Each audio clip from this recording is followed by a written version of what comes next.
We have some Goddess of Victory, Goddess of Victory, Nikke. So first of all, they introduced some of the outfits here for the characters. So we got May of Future Bloom in your hands, introducing the new character, Costume of Raven, Planet Diving Suit 6v2. You can claim it via the Celebrate Collab event mission challenges after obtaining her. So this is obtainable for free.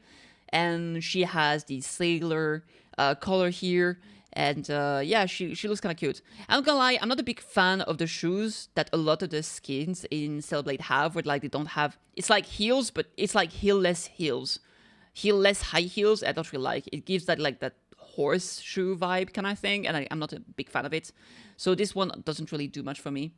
But yeah, it's pretty cute and it's free, so that's nice. They also showed be ready to accept the universe's energy, introducing the new costume of Eve, the keyhole dress. That's a big one from the game as well. This one is pretty nice, but again, you see like the heel-less high heels, still not for me, I'm sorry.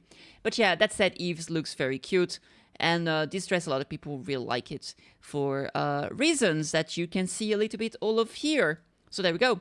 Now, we also had the motion demonstration and skill introduction for the characters. We're going to look into that. Fortunately, our weapons can take down raptors, so we'll be able to help.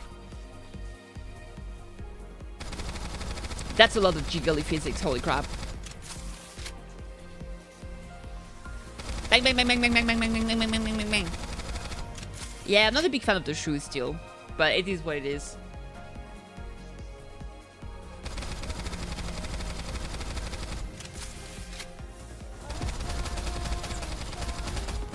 Oh man, the music though.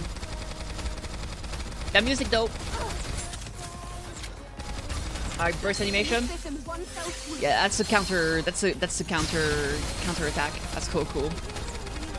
I love that like she has like the buff animation here. Like the buff UI for her is like the same as in the game. That's so cool. So yeah, there we go. That's the animation. Now we are going to check the skills. So of course she is she's an attacker, burst 3. We already knew all of that. They kind of gave us like some preview of what they actually do, but now we actually have the numbers. So her first skill is a passive called Impact Type Exospine.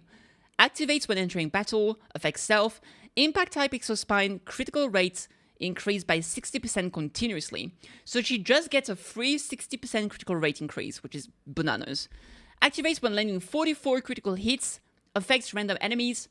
Unstable energy deals 240% of final attack as damage. Attacks sequentially for 3 times. So there it is. So every 44 times you crit, it's going to deal 3 sequences of 240% final attack as damage to random enemies. So it's going to do like lightning strike basically. So right? So this is pretty good. Now she's using an assault rifle. Her capacity at base is 60.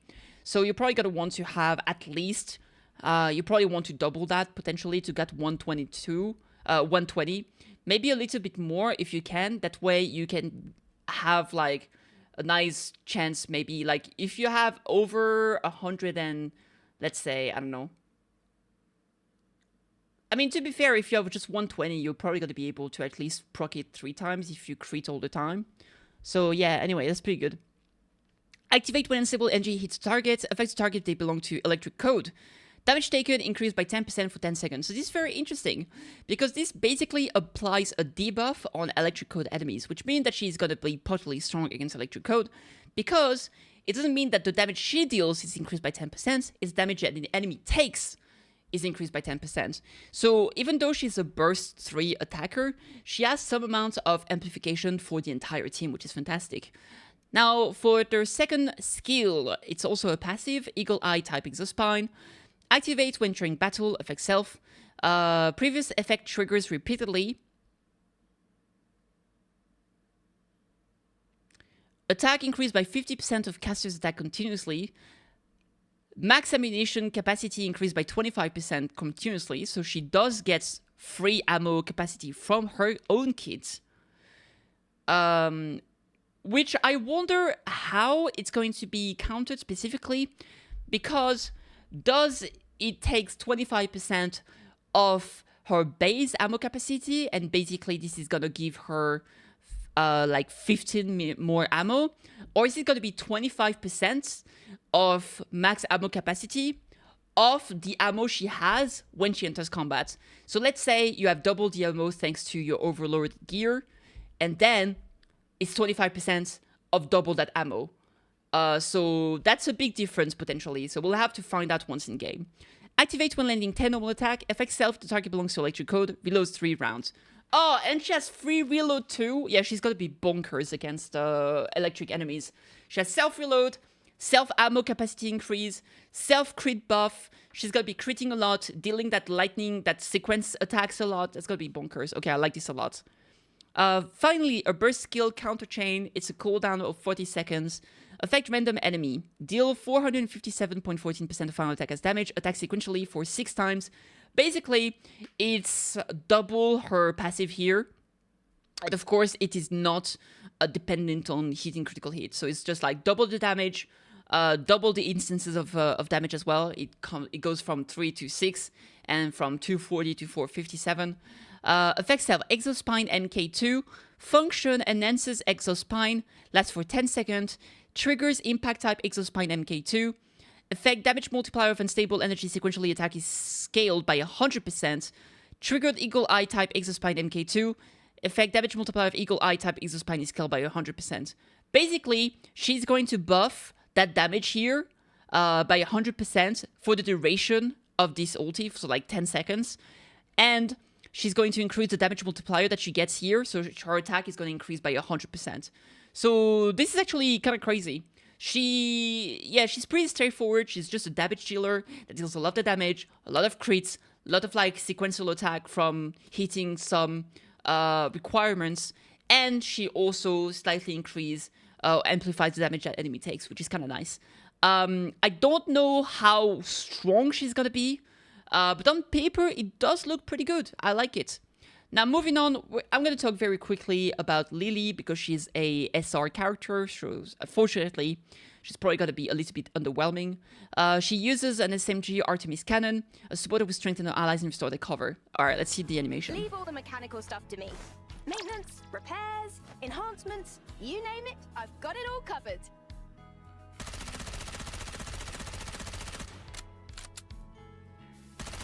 Okay.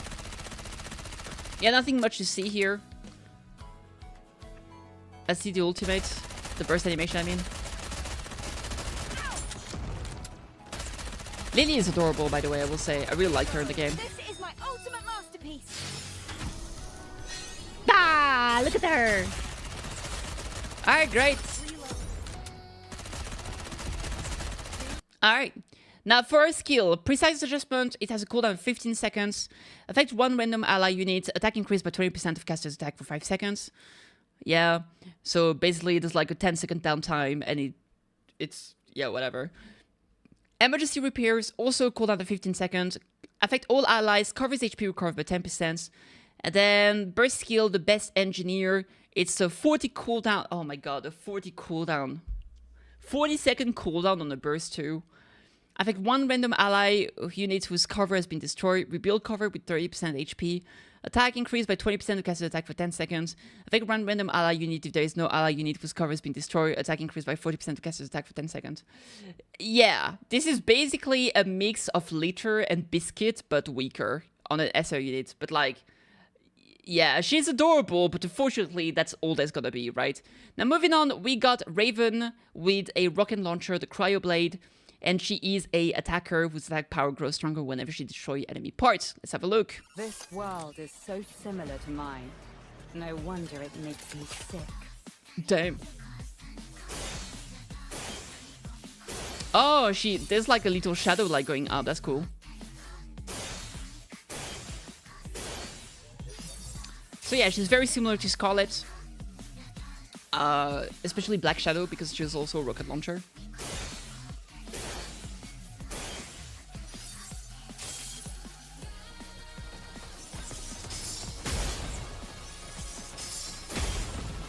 I want to see that burst animation.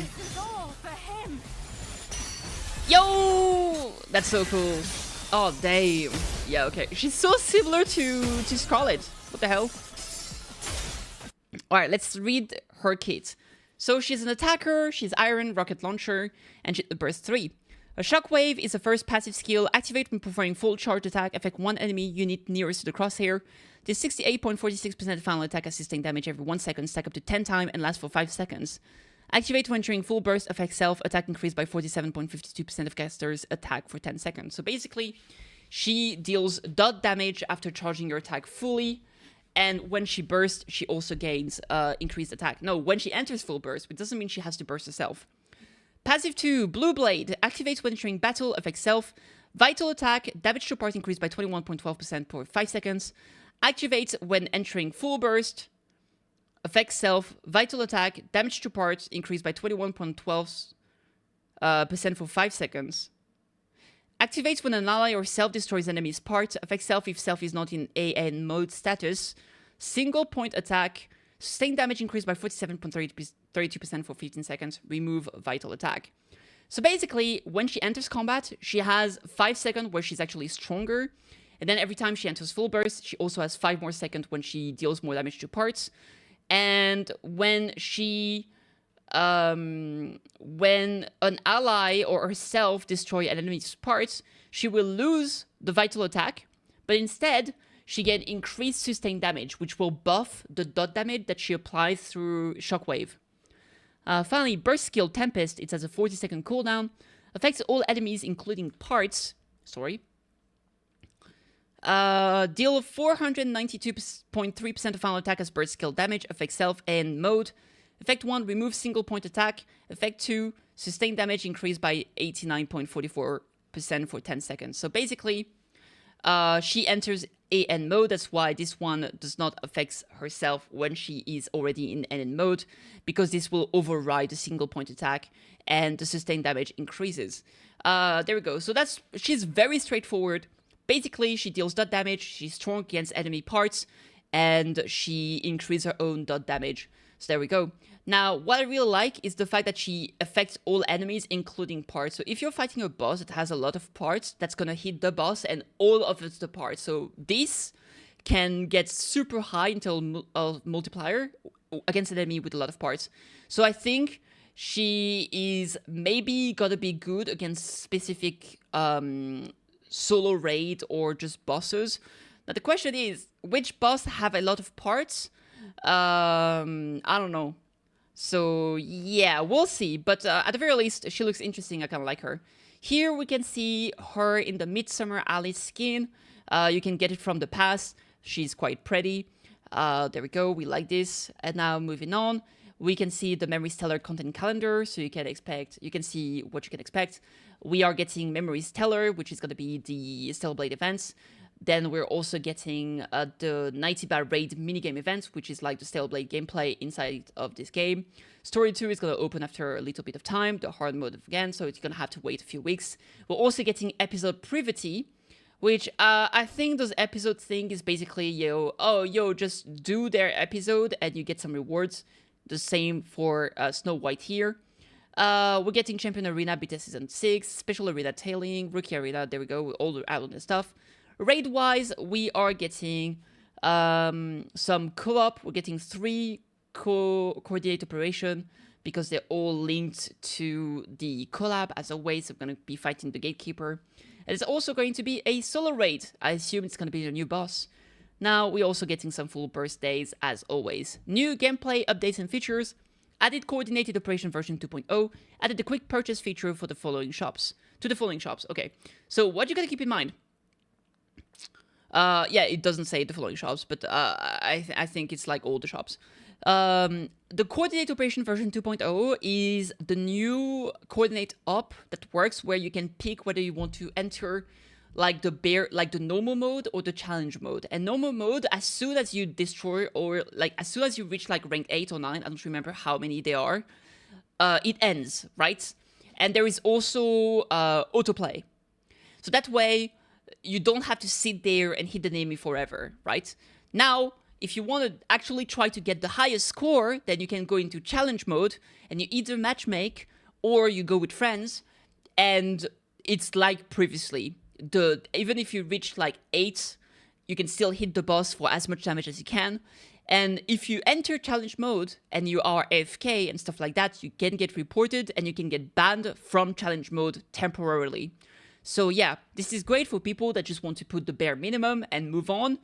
And this is also great for people that actually want to, you know, give it a chance, try to get the highest score possible. This is the best of both worlds. It's lovely. So there we go. Now we're also seeing like the showcase here for Eve. So that's a default costume, obviously. The keyhole dress is going to be free. The New Link suit is obtainable from a battle pass. I think this is the summer battle pass. And then the skin suit is the gacha skin, obviously. So there we go. Lots of skins for the girl. Absolutely fantastic. Nighty Raid, this is the mini game. You literally get to upgrade your trees, learn your abilities, and fight bosses or strong monsters from Stellar Blade. This is kind of crazy. That must have been a real challenge to actually like make that game into like a phone mini game inside of Nikke. So yeah, there we go. That's gonna be pretty cool. I hope it plays well. But yeah, there we go. Awesome. And that is gonna be it. The maintenance just begun, by the way, and it's gonna be lasting for about 7 hours. So yeah, there we go. Exciting.